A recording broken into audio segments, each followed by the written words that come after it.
folks, it's great to speak with both of you together because if I remember last year when we talked about this series, I spoke to you earlier in the year and then I spoke to you later in the year. Now we got you both together. So this is amazing. So thank you so much for that. Congratulations on the series. Congratulations on history making on television. I got to tell you, when I posted the interview up of what we did, so many people were so happy with what you were doing, how you portrayed your character. The fact, like I said, breaking ground. I don't know if you've heard any of the accolades, but I hope you have because so many people are happy with what you're doing. Thank you so much. I have heard some, and it makes me very nervous even to. So, I've just been trying to do good work and bring this character to life the best way I can. So. You definitely have. Why was she the perfect person, do you think, for this? It's a funny thing. Like, and I've told the story 1,000 times. Like, I met Vinessa, maybe 6-7 years ago when I was doing a pilot for another show. And I just remember thinking when she walked in, the showrunner and I, we both looked at each other and we were like, should we cast her as the white woman that this was written for?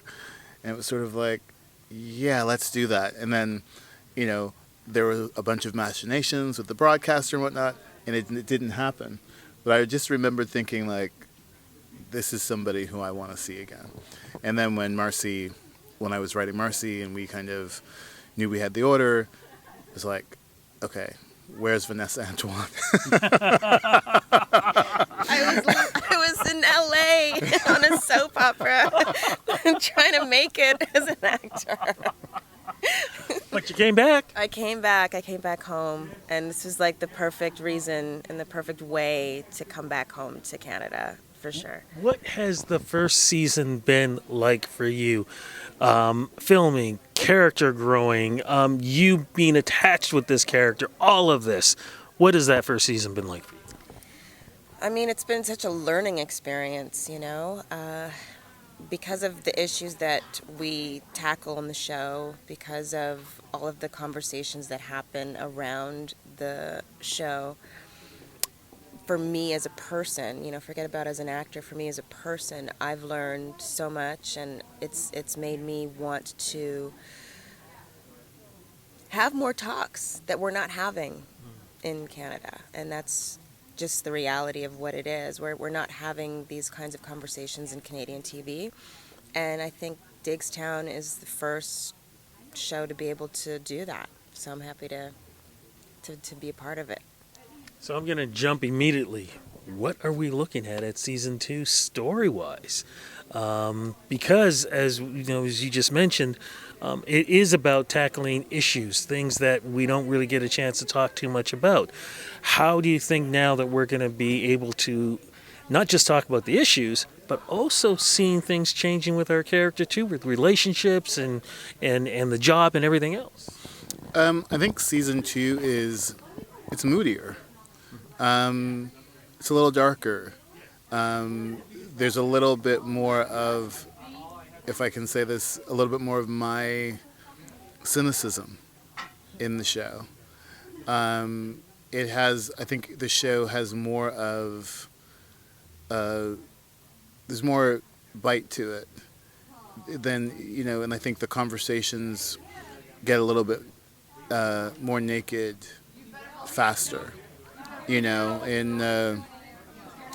the first episode of the season, there's a sort of a lunchroom smackdown between Marcy, Iris, Doug, and Reggie, and it's just like we're watching it, and we're like, wow, Marcy just sort of like called it, and and Reggie kind of, as she walks out the room, Reggie just kind of looks like, is she talking about me?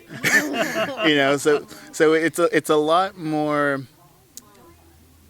It's bolder, I think, in the way that we allow the characters to talk to one another and to the clients, and I think that's really important. I think we've also kind of just taken the time to declare ourselves and to just say, look, we're going to have these kind of conversations on this show, because we need to be having these conversations, and we have to have them in a real way. So it's like one of the things that we deal with in episode 2 is the fact that, just because, people perceive that Black and Indigenous people, that we're on the same journey, but we're not. And I think it's really important it was really important in the context of the show to do an episode where Marcy kind of has to learn that the journey of an Indigenous person is different from her journey. And I think that's something that we don't really think about in Canada, in a Canadian context, because when we think about people who are visible, there tends to be the thinking that we all kind of move together, but yet there's lots of fractures and lots of differences within the group, and when you get in within the group, so it's like it's a bigger, it's a way more intense, I think. I want to ask you, how did you feel about tackling that? I think I loved it. It was time, it was time that we finally did that, because it's exactly what Floyd was saying. We do think about sort of being visible minorities or have the same journey. We're all sort of marching together in this way to have justice. But, in this storyline with Marcy and Doug, I think Marcy has this idea that, well, I've had challenges and I've had struggle growing up as a Black woman in Canada. I certainly can relate to what you're going through as an Indigenous woman. I get it. I know exactly what you mean. In fact, maybe I have it even worse.